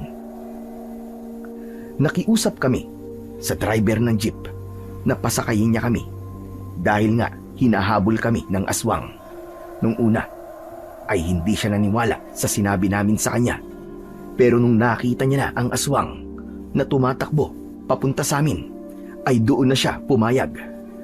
Nagmamadali kaming sumakay ng kaibigan kong si Ronron sa likod ng jeep at mabilis siyang pinaharurot ng driver. Habang papalayo kami, ay nakita namin ang aswang na si Amado na nakatayo sa gitna ng kalsada habang matalim ang matang nakatingin sa amin. Nung nawala na si Amado sa paningin namin, ay dun lang ako nakahinga ng maluwag. Abot langit ang pasasalamat ko sa Panginoong Diyos dahil buhay pa kami ng kaibigan kong si Ronron. Madaling araw na nang nakarating kami sa aming barangay. Mabuti na lang at mabait ang jeepney driver dahil inihatid niya kami sa mismong lugar namin para masiguro na ligtas kami. At nagpasalamat kami sa mamang driver. Diyos ko, Chong. Grabe yun. Ang akala ko talaga mamamatay na tayo kanina. Akala ko huling paalam ko na sa mundo. Grabe. Mukhang malakas nga talaga tayo kay Lord, ah. Sinabi mo pa. Chong, ganito. Ang mabuti pa, umuwi ka na muna sa inyo. Ako naman, uuwi na rin ako. At paniguradong mapapagalitan na naman ako nito ni Lolo. Sige, Chong. Mabuti pa nga. Sige, mauna na ako. Naghiwalay na kami ni Ronron.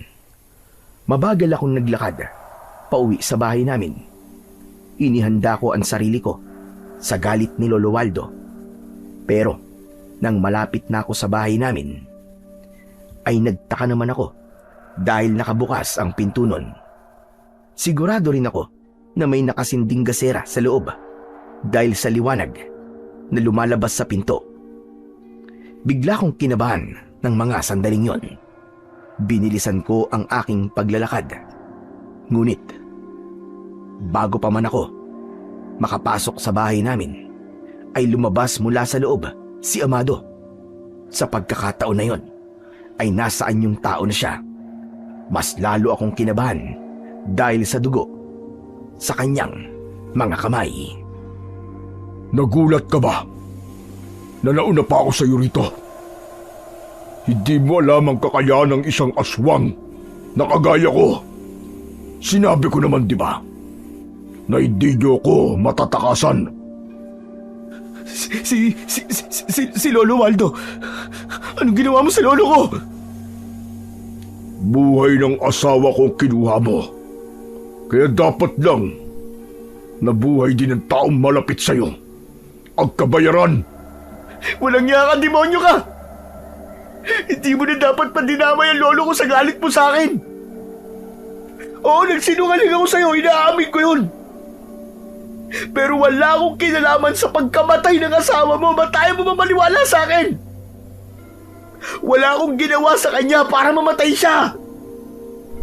Diyos ko, lolo ko, anong ginawa mo sa kanya? Anong ginawa mo sa lolo ko? Kahit na anong paliwanag ang gawin mo, ay hindi niya yan mababago ang katotohanang patay na ang asawa ko. Sinayang mo ang oras ko. Kung hindi mo sana ako niloko, nagkaroon pa sana ako ng oras para makahanap ng totoong albularyo. Hindi yung katulad mo na peke! Manluloko! Hindi ko na napigilang umiyak ng sandaling yon dahil alam kong pinatay na nga ni Amado si Lolo Waldo. Doon ko napagtanto na yun ang masakit na kapalit ng aking panluloko sa mga tao. Hindi ko akalain na buhay pala ng aking lolo ang magiging kapalit ng lahat. Malakas akong napasigaw dahil sa samot-saring emosyon na nararamdaman ko ng mga oras na yon. Hindi na ako natakot kay Amado. Dahil ang tanging nasa isip ko ay si Lolo Waldo. Tumakbo ako papasok sa aming bahay.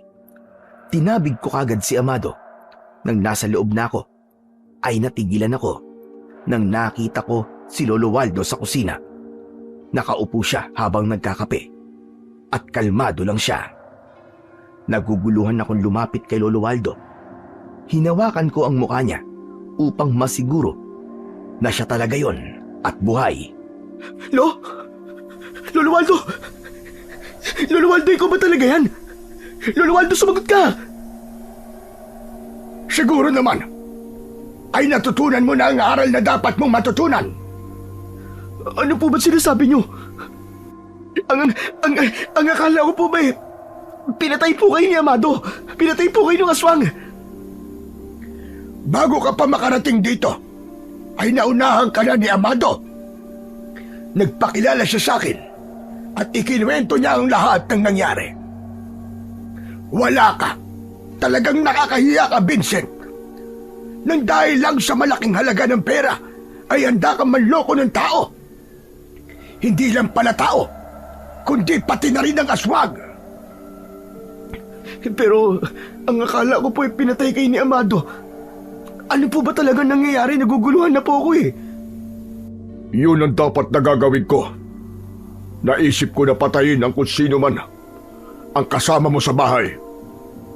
Pero nang nakatakas kayo ng kaibigan mo, ay bumalik ako sa bahay ko at doon ko nalaman na buhay pa ang aking asawa. At parang himala na naging mabuti ang kanyang pakiramdam. At sa palagay ko, gumana ang panggagamot mo sa kanya. Maswerte ka. Ano? Gumana yung panggagamot ko? Paano nangyari yun? Imposible! Paano gagana ang panggagamot ko? Gawa-gawa ko lang naman ang lahat ng yun, pati yung orasyon. Ang totoo ay hindi ko rin alam kung paano yun nangyari. Pero sigurado ako na gumaling ang asawa ko na dahil sa'yo, Vincent. Sinadya ko lang natakutin ka at palabasin na pinatay ko ang lolo mo para malaman mo na may hindi magandang kapalitang panlulokong ginagawa mo. Nasabi sa akin kanina ng lolo mo kung bakit mo ginagawa yon. Naiintindihan kita. Magandang hangarin mo. Pero maling-mali naman ang pamamaraan mo para tuparin ang iyong pangarap. At huwag kang mag-alala. Tulad ng nakikita mo, hindi ko sinaktan ang lolo mo. Itong dugo na nasa kamay ko ay dugo ng alaga ninyong manok. Kinailangan ko siyang patayin upang mas maging makatotohanan ang pagpapanggap ko na pinatay ko ang iyong lolo. Anak ng putya naman oh. Paniwalang-paniwala ako dun ah. Niloko niyo ako. Si lolo talaga oh. Akala ko pinatay ka na lolo eh. Magpasalamat ka na lang. Dahil mabuting aswang si Amado at ang asawa niya. Dahil kung hindi, baka totoong patay na ako ngayon at kwento na lamang. Nang mga oras na yon, lumapit ako kay Amado. Umiiyak akong lumuhod sa harapan niya. Sir Amado, patawarin niyo na po ako. Ngayon alam ko na po na mali talaga ang manloko ng tao. O kahit naswang pa yan. Sir, salamat ha. Kasi hindi mo po pinatay ang lolo ko. Maraming salamat talaga, sir. Salamat po. Sige na. Pinapatawad na kita. At salamat din dahil magaling na ang asawa ko nang dahil sa'yo. May kakayahan kang manggamot, Vincent. Kailangan mo lang tuklasin yon sa sarili mo. At mangako ka na kahit kailan ay hindi ka na uli manloloko sa kahit na anong paraan. Matapos yun, ay nagpaalam na si Amado sa amin ni Lolo Waldo. Nalaman ko na ibinigay na pala ni Amado ang 200,000 piso kay Lolo. Hindi pa rin ako makapaniwala sa mga nangyari. Pakiramdam ko ay panaginip lamang ang lahat. Isa pang ipinagtataka ko ay kung bakit nagawa kong pagalingin ang asawa ni Amado. Gayong hindi naman talaga ako totoong manggagamot. Hanggang sa naalala ko yung huling beses na napanaginipan ko ang lola ko. Naalala ko na hinawakan niya pala doon ang kamay ko at may inusal siyang mga salita. Doon ko napagtanto na totoo nang ipinasa sa akin ni Lola ang kanyang kakayahan bilang isang manggagamot. At naniniwala ko na ginawa niya yon upang magawa kong pagalingin ang asawa ni Amado at hindi ako mapahamak. Ilang araw na ang lumipas pero hindi pa rin ako makapaniwala sa lahat ng nangyari. Pinaghatian namin ni Ronron ang perang ibinigay ni Amado at ginamit ko ang pera para makapagtayo kami ni Lolo Waldo ng maliit na negosyo. Dahil doon ay tuluyan ng tumigil si Lolo sa pagtatrabaho sa bukid. At dahil nasa akin na ang kakayahan ni Lola sa panggagamot, ay itinuloy ko na ang aking pagiging albularyo. Bumalik din kami ni Ronron sa pag-aaral at nangako kami sa isa't isa na hindi na kami manloloko para lamang magkapera. Naging malinaw sa akin na ang panloloko para sa pera ay isang bagay na unti-unting sumisira sa pagkatao ng isang tao. Malaki rin ang posibilidad na ito ang magdadala sa iyo sa isang malaking kapahamakan. At hindi ko rin akalain na isang aswang ang magtuturo sa akin na mas masarap ang mabuhay nang wala kang niloloko at lumalaban ka ng patas. Mas masarap pala talagang kumita ng pera sa paraang marangal at wala kang tinatapakan na ibang tao. Ang panloloko at panlalamang sa kapwa ay isa sa pinakamasasamang gawain na maaaring gawin ng isang tao, sapagkat hindi lamang nito sinasaktan ang ating niloloko, kundi winawasak din ito ang ating dangal, reputasyon at tiwala ng mga taong nasa paligid natin na maaaring madamay sa ating maling gawain. Ang panloloko ay maituturing na rin na pagnanakaw, isang gawain na hindi kailanman nagdudulot ng tunay na kabutihan. Bagkus ay nagbubukas ng pinto sa kapahamakan, panganib, at sa ilang pagkakataon ay maaaring humantong pa sa pagkawala ng buhay. Hindi rin natin alam kung sino ang ating niloloko, maaaring tao o maaaring kampon ng kadiliman na magdadala sa atin sa pinakamatinding trahedya ng ating buhay. Kaya't nararapat lamang na matuto tayong lumaban ng patas at mamuhay ng may integridad. Sa ganitong paraan, gaano man kaliit ang ating kinikita, masasabi nating ito'y bunga ng marangal na paggawa. Walang nilalamangan at walang tinatapakang tao. Sa huli, ang gantimpala ng pagiging tapat ay ang kakayahang maglakad ng taas noo. May kapayapaan sa puso at may pagmamalaking tayo'y namumuhay sa tuwid at makatarungang landas. Sabi nga sa unang Tesalonika, Kabanata 4, Talata 6, huwag kayong mandaya sa isa't isa, sapagkat ang Panginoon ang maghihiganti sa lahat ng gumagawa ng ganitong kasamaan.